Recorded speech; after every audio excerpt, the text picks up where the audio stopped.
quando a gente está falando aí de funções, e é muito importante a gente olhar para a criança, e hoje, numa sociedade onde a gente vê assim. As crianças com tantos problemas, eu como pedagoga também, eu costumo olhar e até me assusto com esse monte de diagnóstico que tem tido as crianças, como que essas crianças têm sido criadas, como que elas têm sido cuidadas pelas pessoas e o tanto que elas têm sido negligenciadas e o tanto que isso está afetando essas crianças, principalmente na fase. Aí a gente pega aí a ponta do iceberg, a gente pega os jovens muito fragilizados, a gente pega Eu pego os adultos. jovens destruídos. Minha palavra não é só fragilizada, não. Estão destruídos. E aí tem a ver com aonde estão esses pais, né? Como, e aí não é culpabilizando esses pais, mas é toda uma geração onde esses pais precisam estar fora, precisam estar trabalhando. E aí esses filhos, eles têm que estar na escola, eles estão sendo cuidados por outros. Mas quais são esses outros? Que outros são esses? E que E tipo de qual é a cuidado, né? intenção, né, desses outros? Que tipo de cuidado que essas pessoas estão dando a essas crianças, que é a nova geração que está vindo.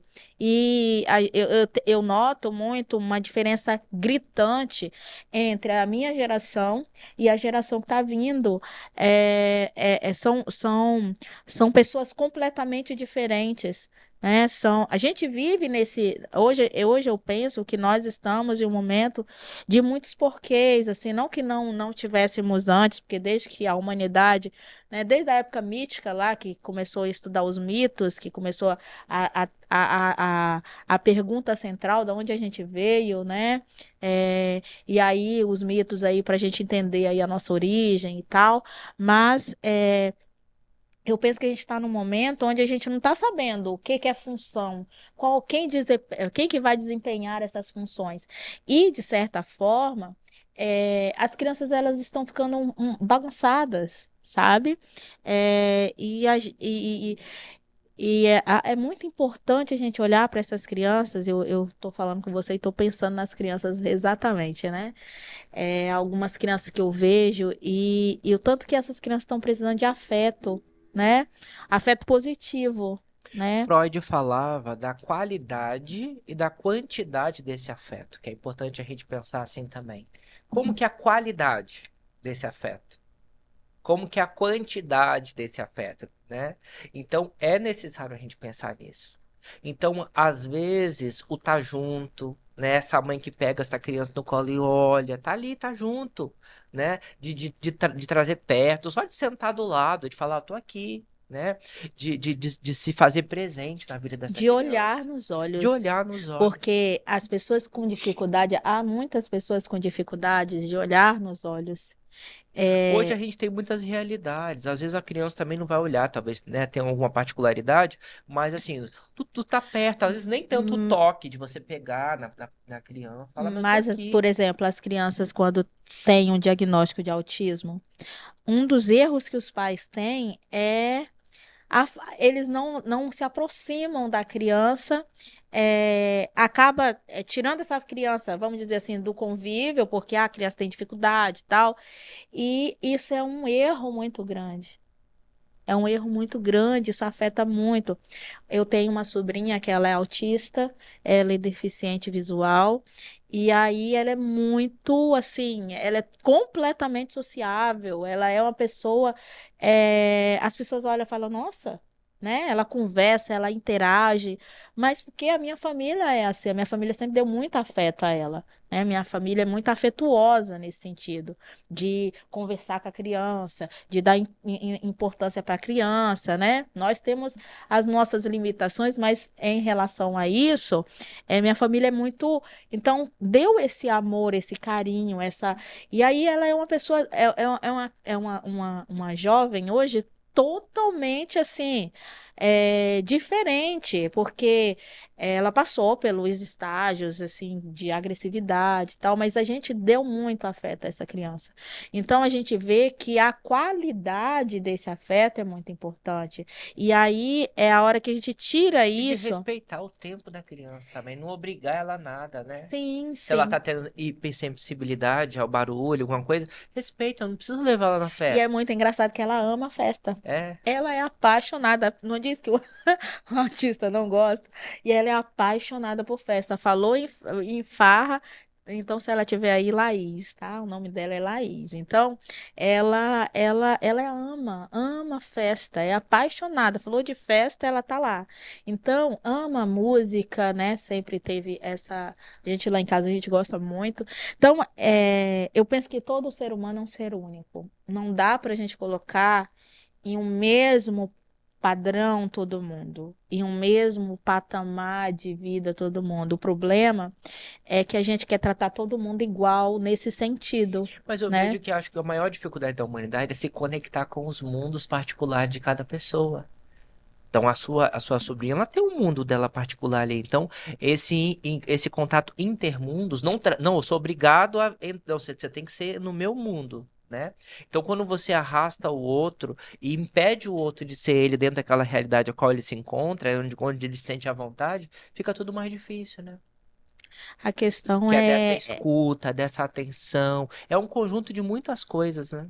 e eu tenho visto, né, uma sociedade completamente narcisista no sentido, e eu sempre me pergunto, é, por que que essa sociedade está assim, né? O que que aconteceu com essa criança? Tem a ver lá com sabe, com o estágio da criança, com a interpretação da criança, como que essa criança foi vista, foi olhada, foi cuidada, se as demandas dessa criança foi entre aspas, frustradas e atendidas, porque a gente vê que que é a mãe boa, é a mãe desnecessária, a gente sempre fala disso, que não é dar tudo, é porque todo o excesso esconde uma falta, mas a gente precisa entender, ou pelo menos minimamente, tentar decifrar esse ser humano nesse sentido de nem sempre quando alguém está chorando é porque ela ela tá com fome, né? Nem sempre que a criança tá chorando é porque ela tá com fome, ela quer o peito, né? Talvez ela tenha uma outra demanda, uma outra questão. E se eu não interpreto bem isso, eu posso ocasionar problemas futuros. A mãe não pode errar, o pai não pode errar, né? Essas pessoas que estão. Não, a gente é falho. Né? Não tem um pai ideal, não tem uma mãe ideal. É, a gente fala, né, sempre que é a mãe que teve que estar ali, que minimamente nenhum pai, nenhuma mãe, ela erra ou ele erra querendo errar. Não é Mas tem pensando eu vou aqueles que errar. falam assim, eu não quero ter filhos e acaba tendo e falar, eu não deveria ter tido, e agora? O que que eu vou fazer com isso? Vou jogar na lata de lixo? Vou deixar solto? Eu fui visitar uma senhora muitos anos atrás, ela falou uma coisa que eu fico assim, foi muito engraçado até, porque ela falou bem assim, minha vizinha, ela cria os filhos igual Deus criou as batatas. Eu falei, como que é isso? Ela cria os filhos igual Deus criou as batatas? Tudo espalhado, fica assim, espalhado. Então, muitas vezes é assim, né? Mas a gente pensar em criança, porque a criança é uma construção também, né? Se a gente pega, eu já falei isso aqui, quando a gente pega as crianças, o conceito de infância há uns séculos atrás é diferente do conceito de infância que a gente tem hoje, né? Se a gente pega o conceito de infância ali atrás, onde as crianças elas ajudavam lá quando nas fábricas, trabalhavam nas fábricas. Então, são conceitos. Pensar a criança é também olhar para essa configuração e entender que o entendimento de infância ele vai sendo mudado. Essa criança hoje também a gente fala dessa superproteção, né? Essa, é, esses filhos dos pais que eram criados como as batatas, né? Aí tem os filhos, aí fala, não, vou dar tudo para essa criança, vou preencher e tudo. E aí a gente vê que também não é vamos dizer assim, o ideal. Porque se eu dou tudo, eu vou acabar não frustrando esse indivíduo. Ele vai ter dificuldade com frustração. É, Quando ele estiver na fase adulta, ele não vai aceitar nenhuma frustração. E aí, quando ele for para o trabalho, quando ele tiver um relacionamento, quando ele tiver que não ser atendida toda essa demanda dessa pessoa, ela vai se frustrar, ela vai ficar brava, ela vai criar intriga, ela vai, né? O rei da casa. Você que era o primeiro da sua casa, por exemplo, você é um rei. Eu imaginei a sua história, você era o rei. Antes do seu irmão nascer, você era o reizinho. Quando seu irmão nasceu, provavelmente houve um deslocamento de atenção. E aí, o que que gerou isso, né? Como que é isso? Como que funciona isso, né? Porque eu imagino você sendo, nossa, sua mãe querendo ter um filho, um filho, um filho, um filho, você veio. Então, quer dizer, virou o centro dessa casa, virou o rei dessa casa. As demandas estavam sendo atendidas. A partir do momento que vem um segundo, um terceiro, aí desloca-se a atenção e a interpretação que eu dou é a interpretação que eu vou dar à vida, né? É a interpretação que eu vou ter diante das minhas dificuldades na minha fase adulta. Então, é muito sério isso. Por isso que a gente fala quando a mãe tem um segundo filho, terceiro, né? A gente fala assim, olha, tem um momento que você fala de qualidade com aquele mais velho. Tenha um momento, pare um pouquinho, olhe, entenda que ele tem a individualidade dele, que não é todo mundo junto, né? Cada um é diferente, cada pessoa é diferente. Então, às vezes, quando se tem um segundo filho, as pessoas todas estão tão voltadas ali para aquele segundo filho que o primeiro acaba, às vezes, querendo regredir, que é o que está acontecendo, né? Em alguns casos que eu tenho. A criança, ela regride uma fase, aí de repente a criança nem tomava mamadeira mais, mas ela quer tomar porque ela tá vendo a outra fazendo aquilo.